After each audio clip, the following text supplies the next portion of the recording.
வணக்கம். தந்தையின் பாட்காஸ்ட் செய்திகளை வாசிப்பது தனலட்சுமி. முதலில் தலைப்புச் செய்திகள்.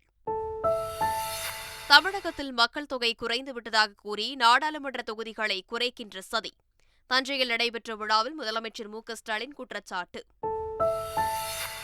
அதிமுக தலைமையை ஏற்று பல்வேறு கட்சிகள் வர இருப்பதாக கட்சி பொதுச் செயலாளர் எடப்பாடி பழனிசாமி தகவல்.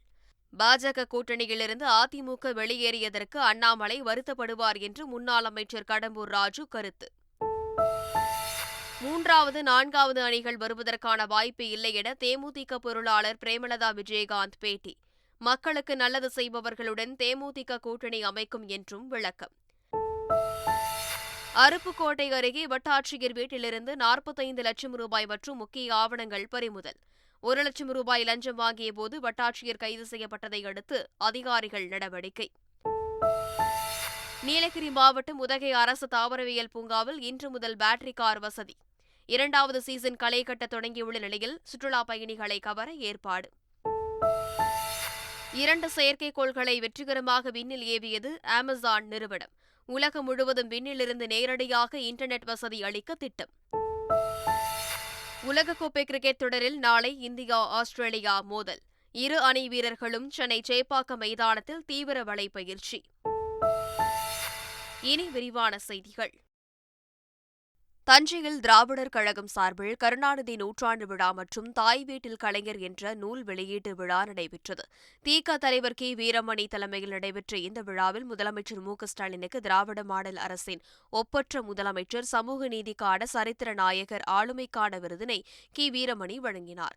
பின்னர் பேசிய முதலமைச்சர் ஸ்டாலின், தமிழகத்தில் மக்கள் தொகை குறைந்துவிட்டதாக கூறி நாடாளுமன்ற தொகுதிகளை குறைக்கின்ற சதியை அரங்கேற்ற பார்க்கிறார்கள் என்று குற்றம் சாட்டினார்.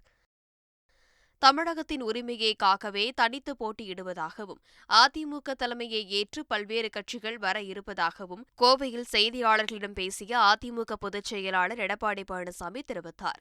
தமிழ்நாட்டு மக்களுடைய உரிமைகளை காக்க வேண்டும். தமிழ்நாட்டு மக்கள் தான் வாக்களித்து எங்களுடைய வேட்பாளர்கள் வெற்றி பெற செய்கிறாங்க.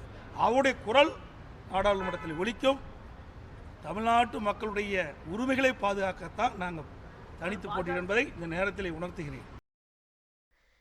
2024 தேர்தலுக்கு பிறகு பாஜக கூட்டணியிலிருந்து அதிமுக வெளியேறியதற்கு தமிழக பாஜக தலைவர் அண்ணாமலை வருத்தமும் வேதனையும் படுவார் என அதிமுக முன்னாள் அமைச்சர் கடம்பூர் ராஜு தெரிவித்துள்ளார்.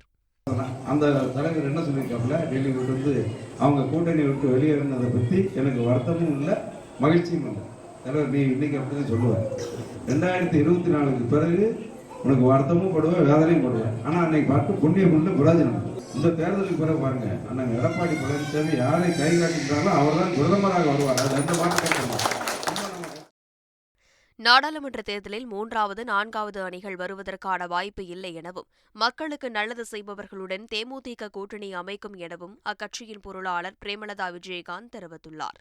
நிச்சயமாக தமிழ்நாட்டுக்கு எந்த நேஷனல் பார்ட்டி நல்லது பண்றாங்களோ அவங்களுக்கு தான் மக்கள் ஆதரவு இருக்கும். அதனால நிச்சயம் 3வது அணி 4வது அணியெல்லாம் வர்றதுக்கு எந்த வாய்ப்பும் கிடையாது. அப்படி வந்தாலும் அது வெற்றி பெறாது. எனவே தமிழ்நாட்டுக்கு மக்களுக்கும் யார் நல்லது செய்கிறாங்களோ அவங்களோட தான் தேமுதிக கூட்டணி அமைக்கும். ராகுல் காந்தியை ராவணன் போல் சித்தரித்து பாஜக வெளியிட்ட போஸ்டருக்கு கண்டனம் தெரிவித்து காங்கிரஸ் கட்சியினர் ஆர்ப்பாட்டத்தில் ஈடுபட்டனர். சென்னை வள்ளுவர் கோட்டத்தில் தமிழ்நாடு காங்கிரஸ் தலைவர் கே.எஸ். அழகிரி தலைமையில் ஆர்ப்பாட்டம் நடைபெற்றது. அப்போது பேசிய கே.எஸ். அழகிரி, ராகுல் காந்திக்கு 10 தலை அல்ல 140 கோடி தலைகள் என்று கூறினார். அத்திக்கடவு அவிநாசி திட்டம் 99% நிறைவடைந்துள்ளதாக அமைச்சர் முத்துசாமி தெரிவித்துள்ளார். ஈரோடு மாவட்ட ஆட்சியர் அலுவலகத்தில் நடைபெற்ற நிகழ்ச்சியில் மாநில நல்லாசிரியர் விருது பெற்ற ஆசிரியர்களை பாராட்டி கேடயங்களை வழங்கினார். பின்னர் விபத்தில் தாய் தந்தை இழந்த அரசு பள்ளி மாணவர்களுக்கு காப்பீட்டு நிதி வழங்கினார். பின்னர் செய்தியாளர்களிடம் பேசிய அமைச்சர், அத்திக்கடவு அவிநாசி திட்டம் மூலம் சோதனை முறையில் 908 குளங்களுக்கு தண்ணீர் கொண்டு செல்லும் பணிகள் முடிந்துள்ளது என்றார். அதே நேரத்தில் நீர்வரத்து இல்லாததால் மீதமுள்ள 137 குளங்களுக்கு தண்ணீர் கொண்டு செல்வது தாமதம் ஏற்பட்டுள்ளதாக தெரிவித்தார். தமிழ் வரலாற்று ஆய்வாளர் ஒடிசா பாலு மறைவுக்கு முதலமைச்சர் ஸ்டாலின் இரங்கல் தெரிவித்துள்ளார். ஒடிசா பாலு தமிழர்களின் வரலாற்று தொடர்புகளை கடல் வழியே தேடி கண்டு வெளிப்படுத்துவதில் மிகுந்த முனைப்புடன் செயலாற்றி வந்தவர் என்று இரங்கல் செய்தியில் முதலமைச்சர் குறிப்பிட்டுள்ளார். தன்னலம் கருதாத தமிழ்நலம் காக்கும் அவரது உழைப்பும் ஆர்வமும் என்றும் மதிக்கப்படும் என்றும் அவரை இழந்து தவிக்கும் குடும்பத்தினர் உள்ளிட்ட அனைவருக்கும் தமது ஆழ்ந்த இரங்கலையும் ஆறுதலையும் தெரிவித்துக் கொள்வதாகவும் முதலமைச்சர் ஸ்டாலின் தெரிவித்துள்ளார். நாம் தமிழர் கட்சியின் ஒருங்கிணைப்பாளர் சீமான் மீது தமிழர் முன்னேற்படை தலைவர் வீரலட்சுமி பரபரப்பு குற்றச்சாட்டுகளை முன்வைத்துள்ளார்.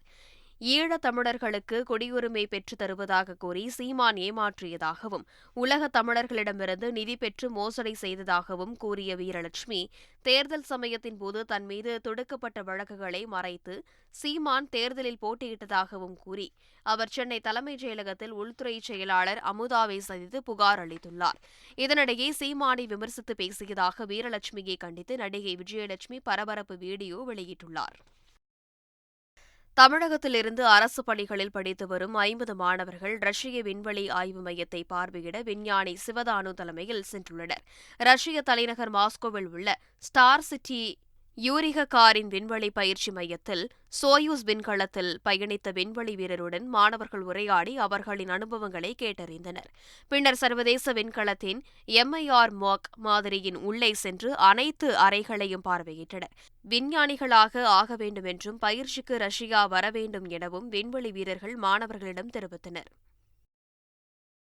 ஸ்ரீவில்லிபுத்தூர் அருகே விவசாயியை காலால் எட்டி உதைத்த விவகாரத்தில் ஊராட்சி செயலாளர் மீது குண்டர் தடுப்பு சட்டத்தின் கீழ் நடவடிக்கை எடுக்க கோரி பாதிக்கப்பட்ட விவசாயி அம்மையப்பன் விருதுநகர் மாவட்ட ஆட்சியரிடம் மனு அளித்தார். ஊராட்சி செயலாளர் தங்கபாண்டியனை நிரந்தரமாக பணி நீக்கம் செய்ய வேண்டும் என்றும் அடுத்து நடைபெறவுள்ள கிராம சபை கூட்டத்தில் மாவட்ட ஆட்சியர் தலைமை ஏற்க வேண்டும் எனவும் அம்மனுவில் விவசாயி குறிப்பிட்டுள்ளார். விருதுநகர் மாவட்டம் அருப்புக்கோட்டை அருகே வட்டாட்சியர் வீட்டிலிருந்து சுமார் 45 லட்சம் ரூபாயை அதிகாரிகள் கைப்பற்றினர். ராமநாதபுரம் மாவட்டத்தில் வட்டாட்சியராக பணியாற்றி வருபவர் தென்னரசு. இவர் 1 லட்சம் ரூபாய் லஞ்ச பணம் பெறும்போது லஞ்ச ஒழிப்புத்துறையினரால் கைது செய்யப்பட்டார். இதைத் தொடர்ந்து அவரது சொந்த ஊரான விருதுநகர் மாவட்டம் ஆத்திப்பட்டியில் உள்ள அவரது வீட்டில் லஞ்ச ஒழிப்புத்துறையினர் மற்றும் வருவாய்த்துறையினர் சோதனை மேற்கொண்டனர். இந்த சோதனையில் பல்வேறு முக்கிய ஆவணங்கள் மற்றும் 45,77,500 ரூபாயை கைப்பற்றியதாக அதிகாரிகள் தெரிவித்தனர். நீலகிரி மாவட்டத்தில் தேயிலை தோட்டத்தில் உலா வந்த காட்டு யானையால் பொதுமக்கள் அச்சமடைந்தனர். கூடலூர் சுற்றுவட்டார பகுதியில் கடந்த மாதம் காட்டு யானை தாக்கியதில் 2 பேர் உயிரிழந்தனர். இதைத் தொடர்ந்து யானைகளை வனப்பகுதிக்குள் விரட்ட விஜய் மற்றும் வசீம் என 2 கும்கி யானைகள் முதுமலையில் இருந்து வரவழைக்கப்பட்டன. இந்நிலையில் சேரம்பாடி பகுதியில் உள்ள தேயிலை தோட்டத்தில் கட்டக்கொம்பன் என்ற காட்டு யானை உலா வந்தது. இதனால் அச்சமடைந்த பொதுமக்கள் யானையை விரைந்து வனப்பகுதிக்குள் விரட்ட கோரிக்கை விடுத்துள்ளனர். நீலகிரி மாவட்டம் உதகை அரசு தாவரவியல் பூங்காவில் இன்று முதல் பேட்டரி கார் வசதி தொடங்கப்பட உள்ளது. 2வது சீசன் களைகட்ட தொடங்கியுள்ள நிலையில் சுற்றுலா பயணிகளை கவரும் வகையில் பேட்டரி கார் வசதி அறிமுகப்படுத்தப்பட உள்ளது. 8 பேர் அமரக்கூடிய பேட்டரி காரில் பயணிக்க நபருக்கு 30 ரூபாய் கட்டணம் வசூலிக்க முடிவு செய்யப்பட்டுள்ளது. ஒருமுறை சார்ஜ் செய்தால் 3 மணி நேரம் இயக்கக்கூடிய இந்த பேட்டரி கார் 5 ராட்சத பேட்டரிகள் கொண்டு இயக்கப்படுகிறது. தேனி அருகே அரசு பேருந்து பாலத்தில் மோதி விபத்திற்குள்ளானது. வருசநாடு கிராமத்திலிருந்து சென்னை நோக்கி சென்ற அரசு விரைவு பேருந்து ஜம்பளிபுத்தூர் பகுதி அருகே ஓட்டுநரின் கட்டுப்பாட்டை இழந்து பாலத்தில் மோதி விபத்திற்குள்ளானது. இந்த விபத்தில் பேருந்தில் இருந்த 4 பேர் காயமடைந்தனர். இச்சம்பவம் தொடர்பாக போலீசார் விசாரணை மேற்கொண்டு வருகின்றனர். நாமக்கல் அருகே தனியார் நிறுவன வாகனம் சாலையில் தீப்பிடித்து எரிந்ததால் பரபரப்பு ஏற்பட்டது. ஈரோட்டிலிருந்து நாமக்கலுக்கு 50 காலி சிலிண்டர்களுடன் சென்ற சரக்கு வாகனம் எர்ணாபுரம் அருகே சென்று கொண்டிருந்தபோது என்ஜினில் இருந்து புகை வந்துள்ளது. உடனடியாக சுதாரித்துக் கொண்ட ஓட்டுநர் வாகனத்தை சாலையோரம் நிறுத்திய நிலையில் தீ மளமளவென பரவி கேபின் முழுவதும் எரிந்து சேதமானது. தகவல் அறிந்த சம்பவ இடத்திற்கு வந்த தீயணைப்புத் துறையினர் தீயை கட்டுக்குள் கொண்டு வந்தனர். சிலிண்டர்கள் அனைத்தும் காலியாக இருந்ததால் பெரும் விபத்து தவிர்க்கப்பட்டது. கடலூர் மாவட்டம் குறியாமங்கலம் அருகே 3 இளைஞர்கள் மது அருந்தியுள்ளனர். அப்போது அங்கு வந்த போலீசார் 3 இளைஞர்களும் மது அருந்திவிட்டு வாகனம் ஓட்டியதாக கூறி வழக்கு பதிவு செய்ததாகவும் 30,000 ரூபாய் வரை அபராதம் விதித்ததாகவும் கூறப்படுகிறது. இதற்கு எதிர்ப்பு தெரிவித்த இளைஞர் காவல் நிலையம் சென்று வாகனமே ஓட்டாததற்கு எப்படி அபராதம் விதித்தீர்கள் என கேட்டதாகவும் இதனால் ஆத்திரமடைந்த காவலர்கள் இளைஞரை தாக்கியதாகவும் கூறப்படுகிறது. இது தொடர்பான வீடியோ காட்சி சமூக வலைதளத்தில் பரவி வருகிறது. தஞ்சை பெரியகோவில் அருகே கல்லணை கால்வாய் ஆற்றில் தென்பட்ட மன்னர் காலத்து சிலையை காண ஏராளமான பொதுமக்கள் குவிந்தனர். கோட்டை சுவரை ஒட்டி செல்லும் கல்லணை கால்வாய் ஆற்றில் சிலர் குளித்துக் கொண்டிருந்தனர். அப்போது 4 அடி உயரமான அம்மன் கற்சிலை இருப்பதை பார்த்து காவல்துறைக்கு தகவல் தெரிவித்தனர். உடனடியாக சிலையை மீட்ட காவல்துறையினர் கோட்டை சுவரில் இருந்து விழுந்ததா என்பது குறித்து விசாரணை நடத்தி வருகின்றனர். கார்த்திகை தீப திருவிழாவை முன்னிட்டு திருவண்ணாமலை அண்ணாமலையார் கோவிலில் மராமத்து பணிகள் தொடங்கியுள்ளது. வரும் நவம்பர் மாதம் 17ஆம் தேதி கார்த்திகை தீப திருவிழா கொடியேற்றத்துடன் தொடங்குகிறது. இத்திருவிழா 10 நாட்கள் நடைபெறவுள்ள நிலையில் கோவிலில் பஞ்சமூர்த்தி வாகனங்கள், தேர்களை இழுக்கும் சங்கிடிகள் உள்ளிட்டவற்றுக்கு மராமத்து பணிகள் நடைபெற்று வருகிறது. கும்பகோணம் அருகே திருநாகேஸ்வரத்தில் அமைந்துள்ள ராகஸ்தலமான நாகநாத சுவாமி திருக்கோவிலில் ராகபெயர்ச்சி விழா நடைபெற்று வருகிறது. வரும் ஞாயிற்றுக்கிழமை மாலை 3:40 மணிக்கு ராக பகவான் மேஷ ராசியிலிருந்து மீன ராசிக்கு பிரவேசிக்கிறார். இதனையொட்டி சிறப்பு யாகம் தொடங்கியது. 20க்கும் மேற்பட்ட சிவாச்சாரியர்கள் யாகத்தில் பங்கேற்று மந்திரங்களை கூறி முதல் காளையாகம் நடைபெற்றது. யாகத்தையொட்டி ராகு பகவானுக்கு சிறப்பு அலங்காரம் செய்யப்பட்டு தீபாராதனை காண்பிக்கப்பட்டது. கேரள மாநிலம் கொச்சியில் உள்ள முனம்பம் கடற்கரையிலிருந்து மீன்பிடிப்பதற்காக மீனவர்கள் படகில் சென்றனர். இந்நிலையில் அதிக பாரம் காரணமாக படகு கவிழ்ந்து விபத்திற்குள்ளானது. இதில் 3 பேர் உயிருடன் மீட்கப்பட்டு எர்ணாகுளம் மருத்துவமனையில் அனுமதிக்கப்பட்டனர். மேலும் 4 பேரை தேடும் பணிகள் தொடர்ந்து நடைபெற்று வருகிறது. ஈரானில் பெண்கள் ஒடுக்குமுறைக்கு உள்ளாவதை எதிர்த்து போராடிய மனித உரிமை ஆர்வலர் நர்கீஸ் முகமதிக்கு 2023ஆம் ஆண்டின் அமைதிக்கான நோபல் பரிசு அறிவிக்கப்பட்டுள்ளது. அனைவருக்குமான சுதந்திரத்தை மேம்படுத்துவதற்காகவும் மனித உரிமைகளுக்காகவும் தொடர்ந்து குரல் கொடுத்து வந்தவர் நர்கீஸ் முகமதி. அவரின் துணிச்சலான போராட்டத்தின் காரணமாக தன்னுடைய தனிப்பட்ட வாழ்க்கையில் அவர் நிறைய விஷயங்களை இழக்க நேர்ந்தது. ஈரான் அரசாங்கம் அவரை 13 முறை கைது செய்துள்ளது. 5 முறை குற்றவாளி என்று தீர்ப்பளித்தது. அவருக்கு 31 ஆண்டுகளுக்கு சிறை தண்டனை விதிக்கப்பட்ட நிலையில் முகமதி தற்போது சிறையில் உள்ளார். ஆன்லைன் ஷாப்பிங்கில் பிரபலமான அமேசான் நிறுவனம் 2 சோதனை செயற்கைக்கோள்களை வெற்றிகரமாக விண்ணில் ஏவியுள்ளது. அமெரிக்காவின் புளோரிடா மாகாணத்தில் உள்ள கேப் கெனரவல் ஏவுதளத்தில் இருந்து அட்லாஸ் 5 ராக்கெட் மூலம் 2 செயற்கைக்கோள்களும் விண்ணுக்கு அனுப்பப்பட்டன.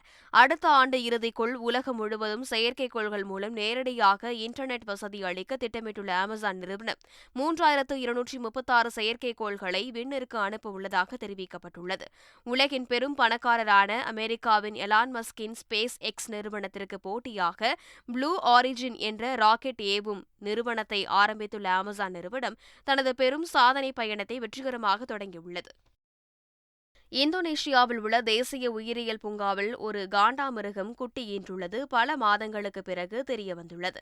அங்குள்ள காஷி என்ற 12 வயதான காண்டாமிருகம் கடந்த பிப்ரவரி மாதம் குட்டி ஒன்றை ஈன்றுள்ளது. அதனை சிசிடிவி கேமரா மூலம் அறிந்து கொண்ட பூங்கா ஊழியர்கள் 8 மாதங்களுக்கு பின்பு தற்போதுதான் அறிவித்துள்ளனர். தாயுடன் குட்டி காண்டாமிருகம் இருக்கும் வீடியோவையும் வெளியிட்டுள்ளனர். உலகக்கோப்பை கிரிக்கெட் தொடரின் 2வது போட்டியில் நெதர்லாந்தை 81 ரன்கள் வித்தியாசத்தில் பாகிஸ்தான் வென்றது.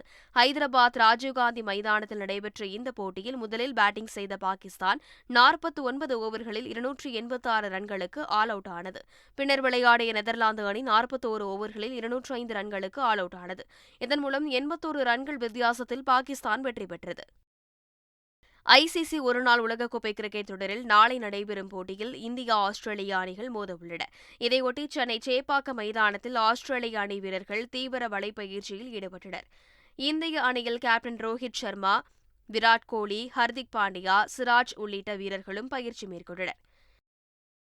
ஆசிய விளையாட்டுப் போட்டிகளின் ஆடவர் இரட்டையர் பேட்மிண்டன் இறுதிப் போட்டிக்கு இந்தியாவின் சாத்விக் சிராக் ஜோடி முன்னேறியுள்ளது. ஆடவர் இரட்டையர் பேட்மிண்டன் அரையிறுதி ஆட்டத்தில் மலேசியாவின் சியா சோ ஜோடியை 2-0 என்ற கேம் கணக்கில் சாத்விக் சிராக் ஜோடி வென்றது.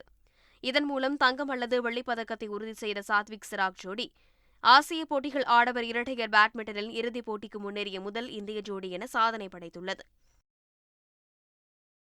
மீண்டும் தலைப்புச் செய்திகள். தமிழகத்தில் மக்கள் தொகை குறைந்துவிட்டதாக கூறி நாடாளுமன்ற தொகுதிகளை குறைக்கின்ற சதி. தஞ்சையில் நடைபெற்ற விழாவில் முதலமைச்சர் மு.க.ஸ்டாலின் குற்றச்சாட்டு.